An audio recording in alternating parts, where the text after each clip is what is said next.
ये video viral है और गर्दिश कर रही हैं, और आज 12 रबीउल अव्वल के हवाले से ये बताया जा रहा है कि मस्जिद नबवी के अंदर भी इस किस्म की जुलूस निकलते हैं, या रसूलुल्लाह के नारे बुलंद होते हैं, और इन चीज़ों की वहाँ पर भी इजाज़त है। तो दोस्तों ये बात समझ लीजिएगा कि ये एक सोची समझी साजिश है, और बैतुल्लाह शरीफ मस्जिद नबवी में इस किस्म के नारे लगाने, इस किस्म की जुलूस निकालने और ऊंची आवाज़ से इस किस्म की शोर मचाने का बिल्कुल इजाज़त नहीं है। और खुसूसन जब आप एक शिरक और एक बिदअत अमल करते हो, या रसूलुल्लाह के नारे बुलंद करना ये शिरक है और बिदअत है, और नाउज़ बिल्लाह कैसे मस्जिद नबवी के अंदर और बैतुल्लाह शरीफ के अंदर इन चीज़ों की वो लोग इजाज़त देते हैं। मेरे तरफ से 1 लाख रुपए नकद इनाम है अगर जिस बंदे ने भी ये साबित किया कि ये बैतुल्लाह शरीफ के अंदर हाँ ये नारे ज़रूर लगाए होंगे, लेकिन जिस बंदे ने लगाए हैं उसको पकड़ा गया है और उसको पाकिस्तान डिपोर्ट किया गया है। लेकिन ये बात अगर कोई साबित करे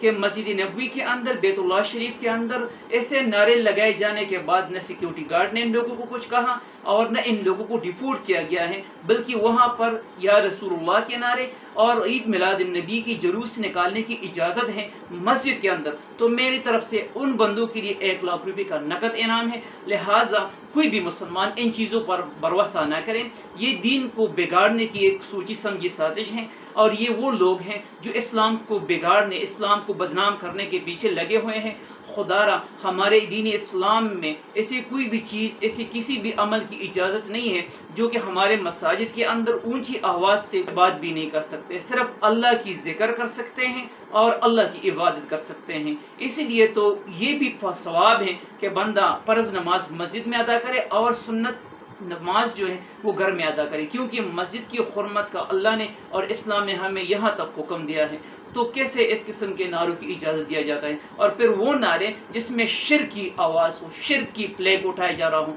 यानी या रसूलुल्लाह के नारे बुलंद किया जा रहा हूँ। एक तो ये वीडियो जो है जिस बंदे ने आवाज़ उठाया है, इस बंदे को पकड़ा गया है। मेरे करीबी दोस्त से राबिता हुआ, उसने कहा कि ये जिस बंदे ने ये आवाज़ उठाई उसने वुमेन कार्ड इस्तेमाल किया, और फिर उन औरतों को भी और उस बंदों को भी पकड़ा गया है और उनको पाकिस्तान डिपोर्ट किया गया है। लिहाजा जो भी अनासिर इस्लाम को बदनाम कर रहे हैं, आप किसी भी खबर पर इत्मीनान और भरोसा न करें, बल्कि सच्ची दीन पर हमेशा के लिए डटे रहें और अल्लाह और रसूल ने जो हमें हुक्म दिया है उसके मुताबिक ज़िंदगी गुजारें। जज़ाकल्लाह।